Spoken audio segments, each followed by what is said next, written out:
just got a suspension fault.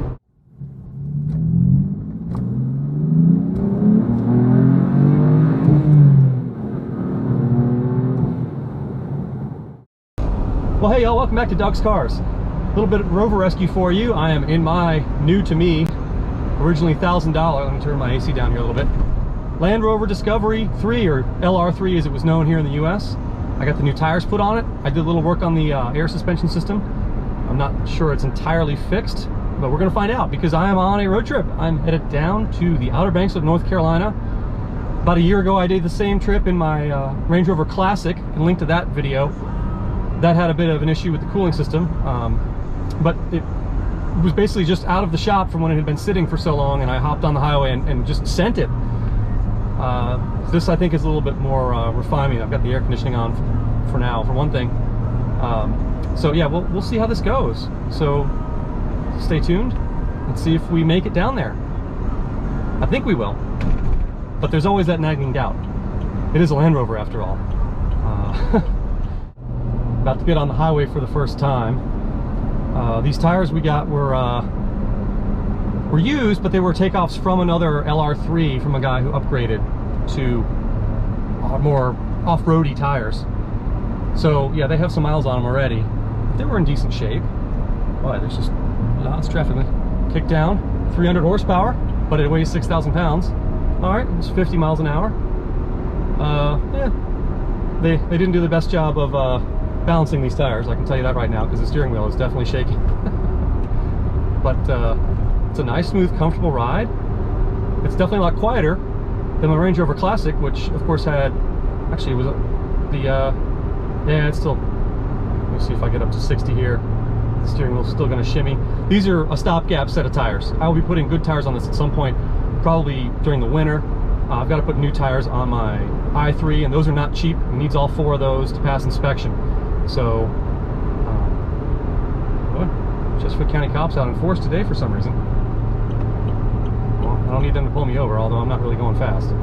So, yeah, so far so good. Let's check in a little while with another sit rep.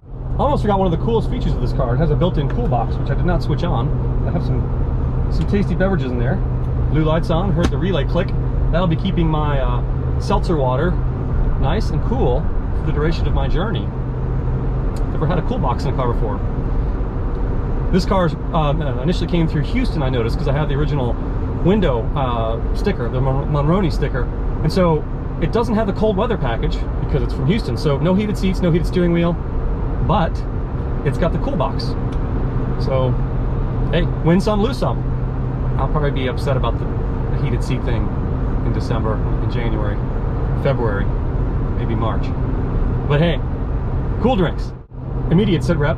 I just got a suspension fault, which I've been told is because the compressor can be running too long. So, and it sounds like there is still an issue, maybe with one of the airbags. I mean, I haven't even gotten to I-95 yet. That's not gonna stop me. This happened yesterday when I went to get tires, and the car doesn't immediately collapse down onto the bump stops. So we'll see what happens. I don't know, I may have to pull over every hour or so and restart it so it reinflates, because it'll clear the suspension fault. But it's only a 3-hour drive, so that doesn't seem terrible. Well, you're seeing it here. Who knows what'll happen? Keep your fingers crossed for me if you're watching this at home, because I'm still living it. We'll make one other observation that, I've had plenty of cars with sunroofs in my life, but they've always had a full shade. And the sunroofs in this car have this little mesh contraption. And like the sun is beating down on me to the point where might want to grab my hat and throw it on. I mean, maybe because it's British, they don't really have a lot of sunshine there, and when they do, they all have convertibles to put the top down and enjoy it for the 4 days a year they do. But yeah, it's definitely not doing the AC any favors, I can say that.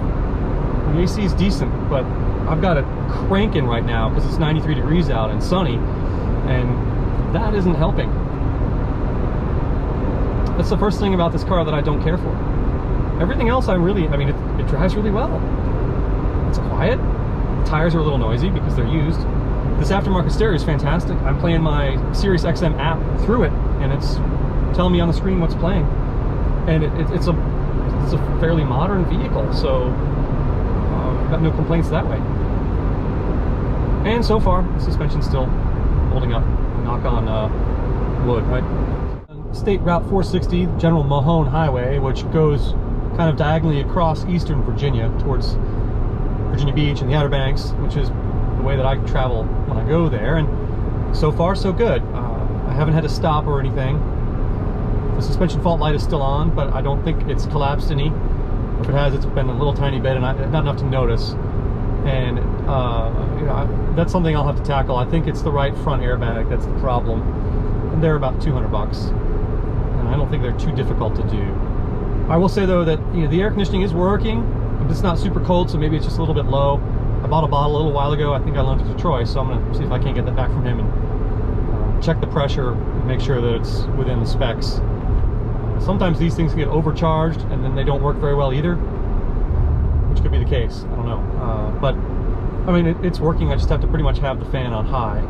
It is 90-some degrees out. And again, these glass sunroofs cannot help, but I'm enjoying the ride.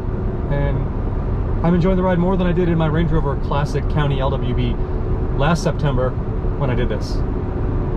That was a little bit more nerve-wracking. This doesn't feel like it could die at any moment. And that was a totally untested vehicle. And every time that did die, and it has died on me, it would always immediately restart. But still, there was that little, like, nagging doubt right there, like, am I gonna have to call AAA? I never did during my entire year and a half or so of owning that vehicle. But it was always there. And I don't feel that way right now.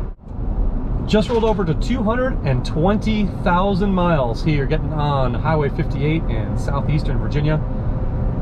I'm having a good time. AC is, you know, really starting to kick in. I've been on the road for a good hour or so now, and you know, there's a lot of space in this car.